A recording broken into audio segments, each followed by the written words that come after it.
오늘은 이 말씀을 가지고 요셉의 성공신화라는 제목으로 잠시 은혜를 나누고자 합니다. 성공신화. 여러분, 성공신화라고 하는 얘기들을 많이 들어봤죠? 그죠? 뭐 개천에서 용났다라는 얘기도 많이 들어봤고, 그죠? 과거에는 정말 가난한 가운데서 똑똑한 자식이 나왔을 때는 개천에서 용났다 이렇게 얘기하고 동네 사람들이 칭찬하기도 하고, 또 어려운 가운데서도 성공한 사람들을 놓고 참 성공신화라고 하는 이야기를 할 정도들이 많습니다. 그러다 보니까 세상에는 여러 가지 성공 사례, 성공신화들이 많습니다. 그리고 성공신화라고 하는 단어가 들어간 책들이 굉장히 많아요. 여러분 인터넷에서 한번 성공신화라고 하는 책을 쳐보면 그 숫자가 굉장히 많이 나옵니다. 물론 오늘 우리는 신앙인들입니다. 그러면 우리는 사람들이 말하는 성공이 과연 진정한 의미의 성공인지를 한번 생각해 봐야 돼요. 다시 말해서 아무리 사람들에게 성공했다고 인정을 받는다 하더라도 하나님께서 인정하지 아니하시면 그것은 진정한 성공이 아니다라고 하는 것입니다. 자, 대통령이 되고 왕이 되어 성공했더라도 하나님께서 메네메네 대계를 우바르시나면 그 인생은 실패한 거예요. 그렇죠? 바벨론 왕이었던 마지막 왕이었던 왕 봐요. 남부럽지 않게 살고 왕으로서의 성공을 했지만, 그런데 메네메네 대길 우바르신, 이 뜻이 뭐요? 하나님께서 저울에 달아보니까 너는 부족해서 너는 안 되겠다, 너 왕으로서의 안 되겠다 라고 하는 거죠. 그래서 역사에 보면 많은 정치인들이 감옥에 가고 폐위당하고 자살로 생을 마감한 사람들이 많습니다. 왜 이런 일이 일어날까요? 이런 일은 미래를 생각하지 않기 때문에 그렇다라고 하는 거예요. 나중 일을 생각하지 못하기 때문에 그렇다라고 하는 거예요. 특히 영혼의 때를 염두에 두지 않는 이 땅에서의 성공은 무의미한 것이다 라고 하는 거예요. 그죠? 이 땅에서 아무리 많은 수확을 거둬들이고 창고를 많이 지고 통장에 돈이 많이 들어가 찍혀 있다 할지라도 오늘 밤에 내가 네 영혼을 도로 찾으리니 그러면 네가 모아둔 것이 네 것이 되겠느냐라고 하나님은 말씀하신다라고 하는 거예요. 그래서 여러분, 영혼의 때를 염두에 두지 않는 성공은 무의미한 것입니다. 물론 하나님께서는 성도인 우리도 성공하기를 원하십니다. 우리가 성공하는 삶을 살기를 원하시는 거예요. 그래서 영혼이 잘됨 같이 범사에 잘되고 강건하기를 원하시는 것입니다. 그래서 하나님은 우리가 기도와 예배에 드린 일에 성공하고 전도하는 일에도 성공하고 교회를 섬기고 세우고 부흥시키는 일에도 성공하기를 원하시는 것입니다. 그리고 그렇게 잘되고 성공한 사람들을 하나님은 칭찬하시는 거예요. 마태복음 25장 21절에 보면 달란트에 비유해서 성공적인 사역으로 많은 것을 남긴 종들에게 주님은 잘하였도다 착하고 충성된 종아, 네가 작은 일에 충성하였음에 내가 많은 것으로 네게 맡기리니 네 주인의 즐거움에 참여할지어다 라고 말씀을 하셨어요. 작은 것에 성공하는 사람이 큰 것에도 성공하고, 작은 일에 충성하는 사람이 큰 것에도 충성한다라고 하는 거예요. 자, 하나님은 이 땅에 사는 우리가 맡은 일에 충성하여 성공적인 사역을 감당하기를 원하십니다. 그래서 보다 많은 것을 우리에게 맡기기를 원하시는 거예요. 그런데 그처럼 하나님의 마음에 들게 성공한 사람이 되려면 남다른 뭔가 있어야 돼요. 자, 여러분, 성공한 사람들의 모습을 보면 남다른 노력이 있어요. 남이 가지지 않는 뭔가 있어요. 그걸 여러분 우리가 본받아야 되는 거예요. 그러니까 성공한 사람들의 이면을 가만히 보고 성공한 그런 사례들에 대한 그 책들을 읽어보면 성공한 사람들에 대한 뭔가 남다른 것이 있다라고 하는 거예요. 성공한 사람들의 이야기를 들어보면 성공할 수밖에 없는 철학과 특별한 삶의 양식이 있는 겁니다. 그러니까 요셉도 특별한 이 성공에 대해서 이 특별한 삶과 특별한 양식이 있었다라고 하는 거예요. 그래서 오늘 저와 여러분이 이 본문을 공부하면서 요셉과 같은 이 특별한 철학과 양식이 생기기를 바랍니다. 제자는 태어나는 것이 아니라 만들어진다는 말이 있듯이 크든 작든 신앙의 성공도 훈련이 필요하고 성공 요소가 필요한 것입니다. 이런 차원에서 볼 때 여러모로 성공했던 요셉의 성공 신화는 분명한 삶의 철학과 신앙을 갖추고 있었던 것입니다. 자, 우리는 앞 시간에 야곱 가족이 고센 땅에 정착하게 된 과정을 살펴보았는데 이때 돋보이는 것이 요셉의 주도 면밀한 움직임이었다라고 하는 것입니다. 자, 애굽 왕의 허락이 있어야 고센 땅을 얻을 수 있었기 때문에 요셉은 이를 위해 바로 앞에 형제들의 숫자는 물론 그들이 무슨 말을 해야 할 것인지를 미리 조언했던 것입니다. 신앙적인 면을 고려했고 애굽 왕 바로만이 아니라 애굽 사람들의 심리도 고려했던 것입니다. 그 결과 야곱 가족은 요셉이 계획한 대로 고센 땅을 얻어 그곳에 거류하게 되었다라고 하는 것입니다. 오늘 본문 역시 총리로서 정치인 요셉이 어떻게 행동했고 또 그것이 어떤 결과를 낳았는지 그리고 정치인으로서의 성공이 기록이 되어 있다라고 하는 것입니다. 그러므로 우리는 요셉의 성공 이야기 속에서 요셉이 하나님께 인정받고 성공하게 된 원인을 알고 그것을 본받는 저와 여러분이 되어야 될 줄 믿습니다. 자, 그러면 요셉이 성공할 수밖에 없었던 이유가 있는데 그 성공 요소가 뭘까요? 첫째로 성실했다라고 하는 거예요. 요셉은 성실했습니다. 자, 요셉의 성실함은 그에 관한 첫 기록이라고 할 수 있는 창세기 37장부터 잘 나옵니다. 요셉은 얼마나 성실했는지 불의한 일하고는 손을 잡지도 않았습니다. 그래서 그 불의한 일을 동참하지 않았기 때문에 형들로부터 미움을 받게 된 거예요. 원인은 거기에 있었던 겁니다.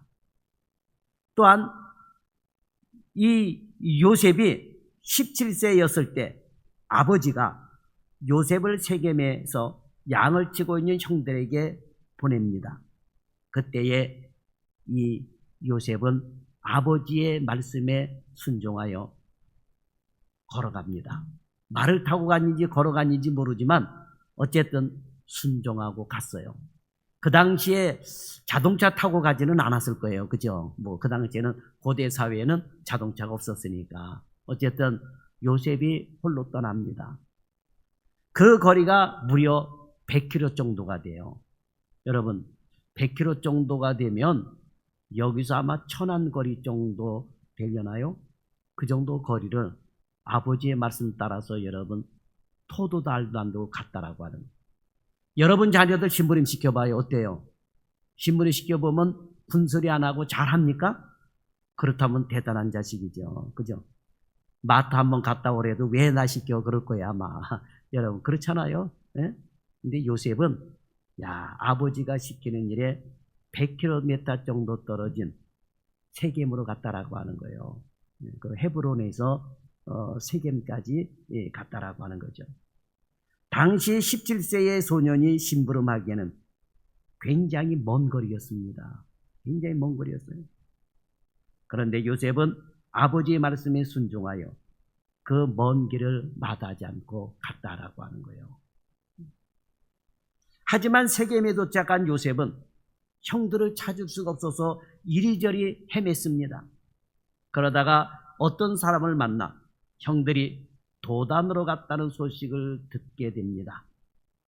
그러자 요셉은 또 지체하지 않고 세겜에서 도단까지 거리가 약 30km 정도가 되는데 그거를 걸어가는 거예요.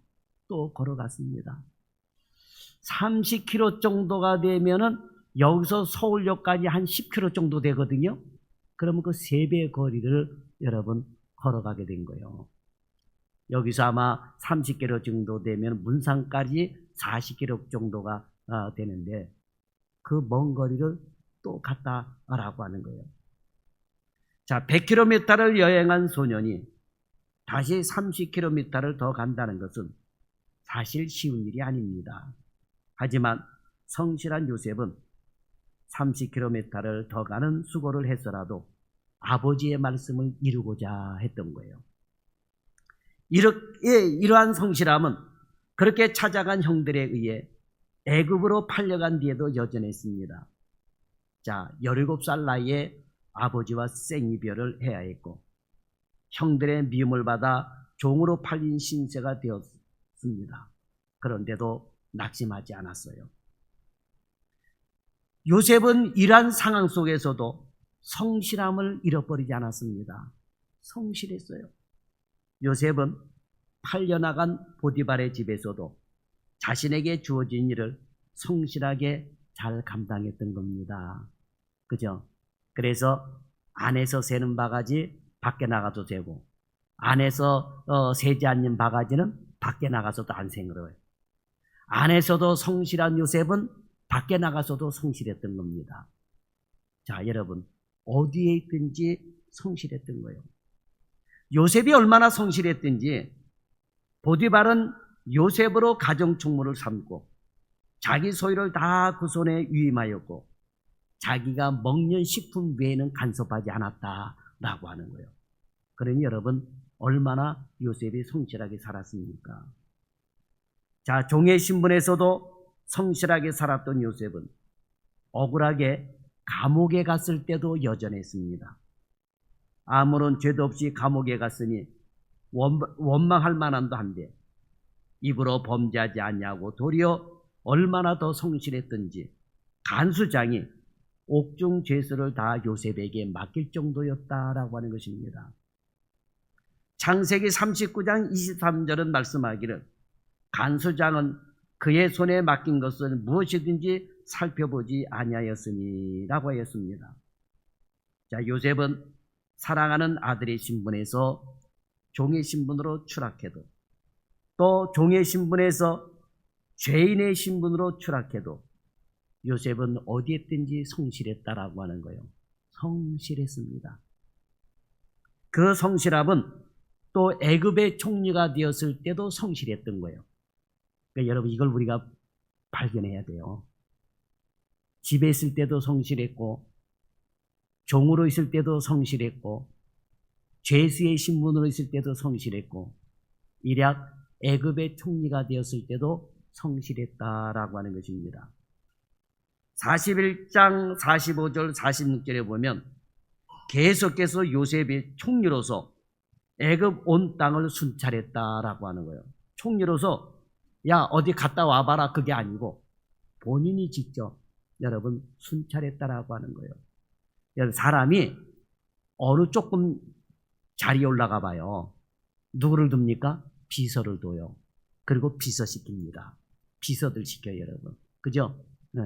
그런데 요셉은 그런 비서들을 시킬 수 있는 위치에 있었는데도 불구하고 본인이 직접 순찰을 했다라고 하는 것입니다.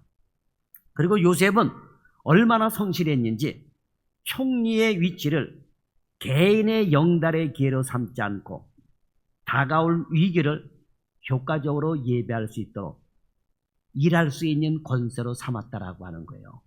치부하지 않았다라고 하는 거예요. 요셉의 성실함이 더욱 인정받게 된 것은 요셉이 애굽의 총리가 된 이유였습니다. 자, 요셉은 일약 애굽의 총리가 되었지만 총리의 권세를 개인적인 감정을 해소하는 데 사용하지 않았던 거예요. 오직 다가올 위기를 효과적으로 예배할 수 있도록 일하는 데 총리의 일을 사용했다라고 하는 거예요. 자, 요셉이 맡은 일이 무엇입니까? 바로의 꿈을 통해 하나님께서 가르쳐 주신 대로 7년의 풍년 후에 7년의 가뭄이 있을 것이니 그 가뭄의 때를 예비하라고 하는 거였어요. 창세기 41장 46절에 보면 총리가 된 요셉이 바로 앞을 떠나 애굽 온 땅을 순찰했다고 했습니다. 그리고 48절은 요셉이 애굽 땅에 있는 그 7년 곡식을 거두어 각 성에 저축하되 각 성 위에 밭의 곡물을 그 성 중에 저장했다라고 했습니다. 7년 동안 맡은 일에 성을 돌아다니면서 순찰하면서 자기의 맡은 일을 성실하게 충실하게 감당했다라고 하는 거예요. 자, 그러면 성 중에 곡물을 저장하는 것으로 끝났습니까? 아닙니다. 7년 기근이 시작된 이후에도 요셉은 여전히 성실하게 일을 했습니다. 창고를 열어 애굽 백성에게만 아니라 양식을 사러 온 각국 백성들에게도 식량을 팔게 했는데 그 일을 돌아보는 일에 게을리하지 않았다라고 하는 거예요. 8년차 접어든 총리라면 그 성실함이 좀 풀어질 만도 한데 요셉은 그렇지 않았습니다. 그만큼 요셉은 진심으로 성실하게 일을 했던 거예요. 이 성실함이 요셉의 성공 비결이었던 것입니다. 그러므로 예수 믿는 저와 여러분도 성실해야 될 줄 믿습니다. 성실해야 돼요. 이 성실함이 결국은 하나님 앞에 인정을 받게 되고 이것이 성공의 밑바탕이 될 수 있다라고 하는 거예요. 두 번째로 요셉은 정직한 사람이었습니다. 성실한 사람이었고 정직한 사람이었다. 이것이 하나님과 사람 앞에 인정을 받고 성공할 수 있는 비결이었다라고 하는 거예요. 자, 한글 성경에는 정직이라는 말이 125번 사용될 만큼 성경에는 정직에 관한 이야기가 대단히 많습니다. 시편 112편 2절에 보면 정직한 자의 후손에게 복이 있으리로다 했습니다. 정직한 후손에게 복이 있으리로다.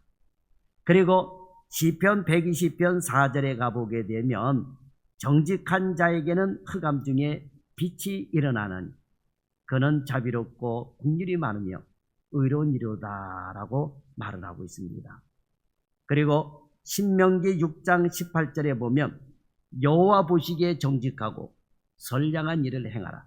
그리하면 내가 복을 얻는다라고 말씀을 하고 있습니다. 이 말씀을 볼 때 정직한 사람이 성공하게 되는 거예요. 정직한 사람이 성공하게 됩니다. 그런데 요셉이 바로 하나님 보시기에 정직한 사람이었다라고 하는 거예요. 요셉이 애굽에서 주인으로 섬겼던 보디발이 그 모든 소유를 다 요셉의 손에 위임한 것은 단지 요셉이 재주가 많거나 성실했기 때문만이 아니었습니다. 자, 여러분, 능력이 있고 성실해도 정직하지 못하면 결국 모든 것을 다 맡기지 못하는 거예요. 모든 것을 맡길 수가 없어요, 여러분. 그렇지 않습니까?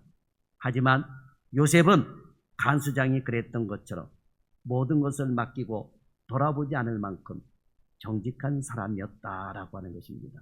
여러분, 빼봐요. 정직하지 못하고 옆에서 슬금슬금 빼먹어봐요, 여러분. 그러면 어떻게 되겠습니까? 그렇잖아요. 빼먹게 되잖아요. 제 친척 가운데 하나가 금고 만드는 그런 일을 했는데, 아이고, 그 전무라고 하는 사람을 하나 직원을 둬가지고 관리하게 됐는데, 이 금고를 팔 때마다 그 돈 남은 걸 야금야금 빼먹다가 나중에 문 닫았어요. 예, 돈 빼먹다가. 그 이런 정직하지 못하면 여러분 빼먹을 수 있어요. 어휴, 이게 100개 남았네. 그럼 뭐 한두 개 정도 빼먹지 뭐. 이런 일들이 여러분 얼마나 많습니까? 바로는 어떻습니까? 바로 역시 요셉을 총리로 임명한 지 9년이 되었음에도 불구하고 여전히 모든 땅과 백성을 요셉에게 맡겼습니다. 그만큼 풍년일 때도 기근일 때도 요셉은 성실하게 일을 했고 바로가 믿고 신임을 했다라고 하는 것입니다. 여러분, 불과 몇 년 전만 하더라도 우리나라를 떠들썩하게 했던 LH 공무원들 보세요, 여러분. LH, 이게 사실은 없어져야 될 회사거든요, 이게. 그 LH 공무원들이 어떻게 했습니까? 개발지역 정보를 흘려서 치부했어요, 치부. 얼마나 이걸 부끄러운 줄도 모르고 여러분 치부한 거예요. 옛날에 치부책이 있었죠. 뇌물 주고 그 사람 받아먹은 사람들을 기록하는 치부책이라고 하는 것이 있는데, 다는 아니겠지만 이 LH 공무원들 가운데 치부한 사람들이 너무 많았다라고 하는 거예요. 남은 하나도 못 가지고 있는 아파트를 4채, 5채, 10채씩 이렇게 치부해서 갖고 있는 사람들이 있었다라고 하는 거예요. 지금도 그 알량한 자리에 앉아서 치부하는 사람들이 여러분 얼마나 많습니까? 그 치부가 스마트폰 녹음을 통해서 드러날 때 얼마나 여러분 치부스럽습니까? 그렇잖아요. 그 스마트폰 녹음될 때 봐요.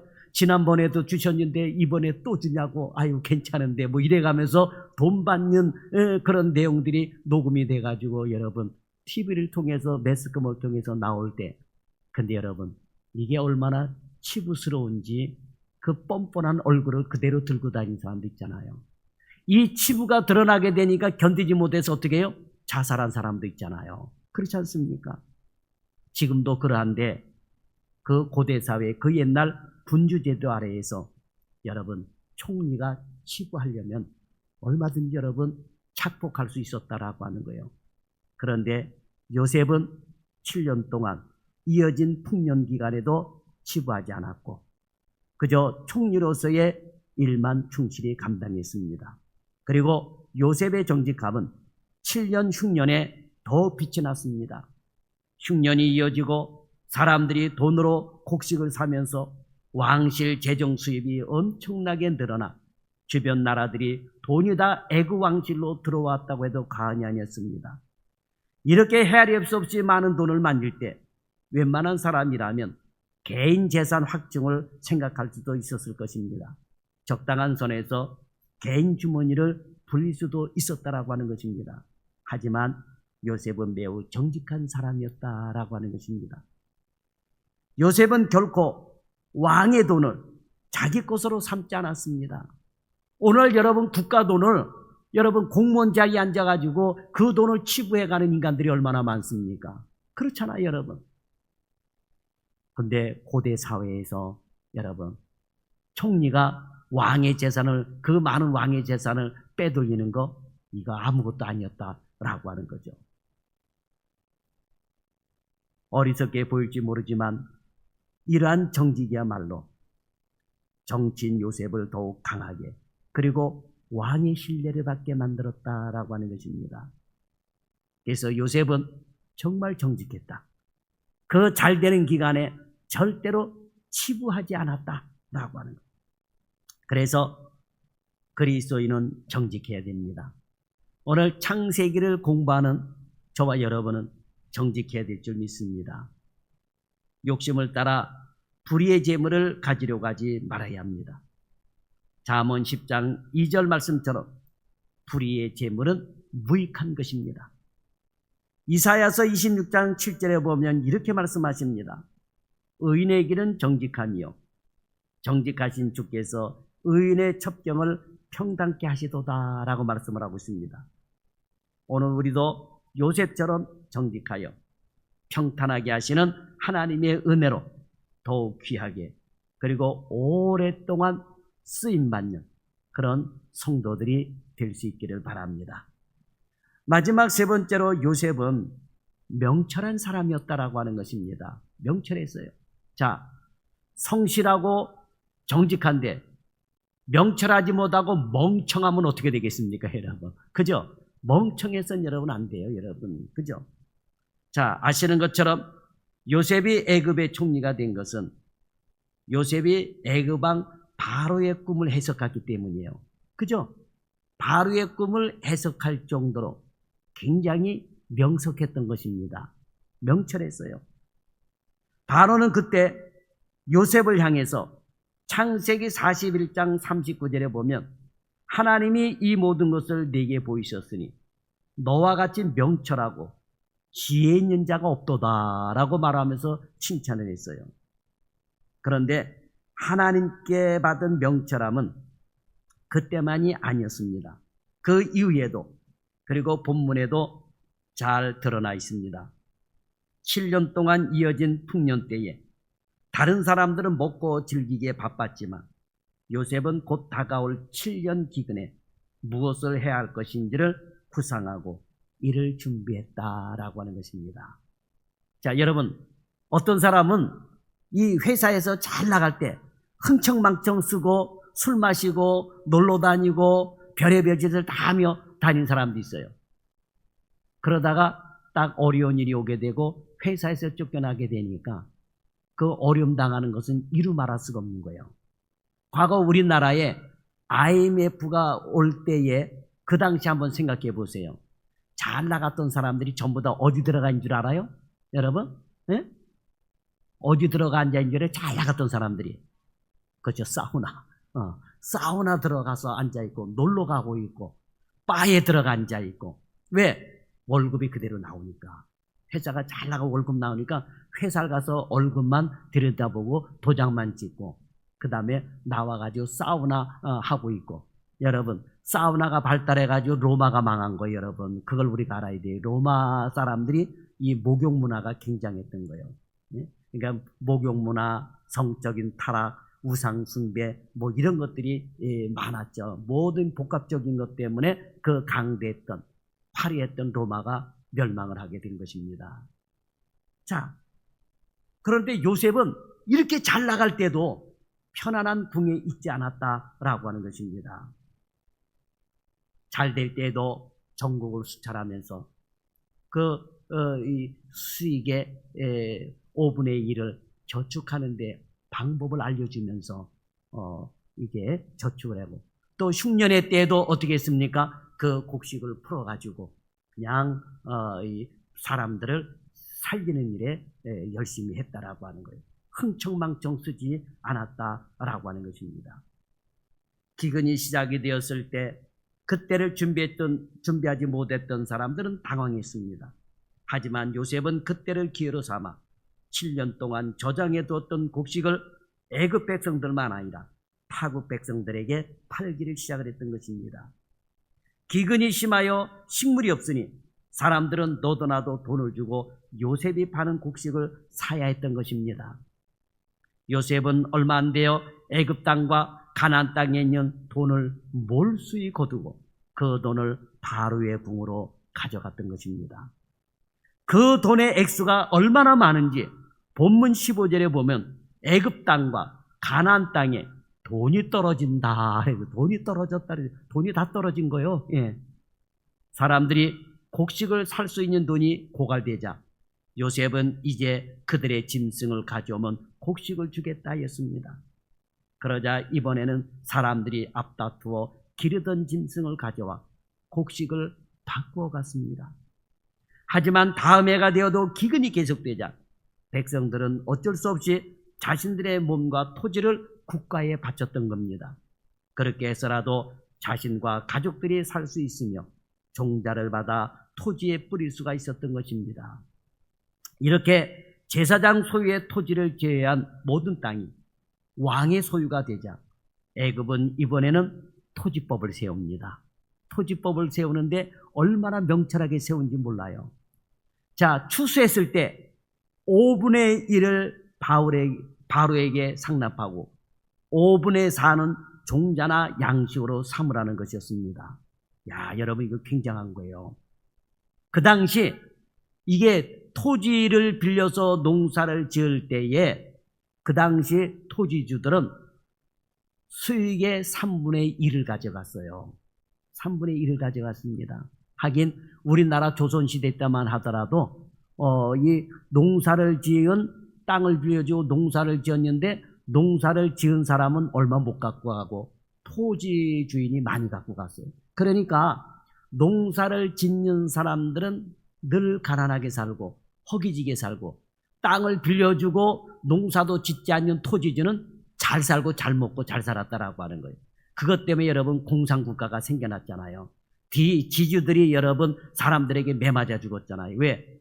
한 사람이 땅을 너무나도 많이 가지고 있고 농사 지은 거를 이게 5분의 1을 가져간 것이 아니라 막 5분의 3, 뭐 5분의 4 막 이렇게 가지고 갔으니까. 그러니까 여러분 얼마나 일하는 사람들이 어렵겠습니까? 그런데 요셉은 그 당시에 최소한 3분의 1을 토지주가 갖고 갔어요. 그런데 요셉은 백성들에게 5분의 1은 왕에게 바치고 5분의 4는 너희들 양식으로 먹고 종자를 뿌려라 라고 하는 거죠. 한마디로 말해서 요셉은 이렇게 함으로 인해서 백성들도 살리고 모든 토지도 국유화하는 데 성공했다라고 하는 거예요. 요셉은 명철함으로 애굽의 총리가 되었고 이후에도 그 명철로 말미암아 정치인으로 크게 성공한 것입니다. 일하는 사람들은 요셉처럼 이렇게 지혜롭고 명철해야 될 줄 믿습니다. 특히 사역자는 그 명철로 인해 높아질 것이고 사람들은 명철한 사역자로 인해 큰 덕을 보게 되는 것입니다. 여러분, 오늘 우리는 요셉의 성공신화에 대한 말씀을 들었습니다. 요셉의 인품은 성실과 정직과 명철함이 있었던 것입니다. 이 세 가지 요소들은 요셉에게 힘이 되어 7년 6년 동안 온 애굽과 애굽 주변의 국가들의 백성들을 기근에서 건져내었던 것입니다. 또한 바로의 재산을 크게 늘렸을 뿐만 아니라 왕의 권력을 더욱더 강화했던 것입니다. 물론 야곱의 가족들은 요셉이 공개하는 식물을 먹으며 평안한 세월을 보낼 수 있었습니다. 오늘 말씀을 듣는 저와 여러분도 성공적인 삶을 살고 싶습니까? 그렇다면 게으르고자 하는 타성을 버리고 성실해야 돼요. 여러분, 절대로 사람은 게을러서는 안 된다라고 하는 것입니다. 그리고 하나님 앞과 사람 앞에서 정직해야 됩니다. 그리고 하나님께 지혜를 구하고 명철을 구하십시오. 그렇게 되면 틀림없이 저와 여러분도 성공신화를 써내려갈 수 있게 될 줄 믿습니다. 아니, 그렇게 되기를 주님의 이름으로 축원합니다. 기도하겠습니다. 좋으신 하나님 감사합니다. 요셉의 성공의 이야기를 들으면서 오늘 우리도 성공하는 삶이 되게 하여 주옵소서. 인생이 정직하지 못하고 성실하지 못하고 명철하지 못함으로 말미암아 평생을 감옥에 들어가 사는 사람이 있고 인생을 잘못 설계함으로 인하여 만국의 죄인이 되어 살아가는 사람도 있고 자살로 생을 마감하는 사람들도 많습니다. 주여, 오늘 우리는 요셉의 성공 이야기를 들으면서 어떻게 살아야 되는지 그 사는 법을 배우게 하여 주옵소서. 시대가 어렵고 힘들어도 정말 우리는 게으르지 말고 성실하게 살아가고 또 남을 속이고 비난하며 살 것이 아니라 정직하게 살아가고 또한 하나님께 지혜를 구함으로 명철함으로 살아갈 수 있도록 미련한 삶을 살아가지 않도록 인도하여 주옵소서. 남의 말을 듣지 않고 미련함으로 말미암아 자기만 옳다고 생각하고 자기 고집만 부리다가 한순간에 인생이 망치는 사람들이 얼마나 많습니까? 오늘 우리는 내 주장을 펴고 내 생각만 옳다고 고집 부리지 말고 하나님의 말씀에 귀를 기울이고 인간적인 고집을 아집을 버리게 하여 주옵소서. 명철하지 못하고 인간적인 아집과 고집으로 살아갈 때 그 인생은 파멸한다는 사실을 반드시 깨닫고 오늘 우리는 하나님 앞에 명철함을 구하는 지혜 있는 성도들이 되게 하여 주옵소서. 오늘도 귀한 말씀을 통하여 우리가 걸어갈 길이 무엇인가를 다시 한번 깨닫고 하나님의 영광스러운 자녀들이 되게 하여 주옵소서. 예수님의 이름으로 기도드리옵나이다. 아멘.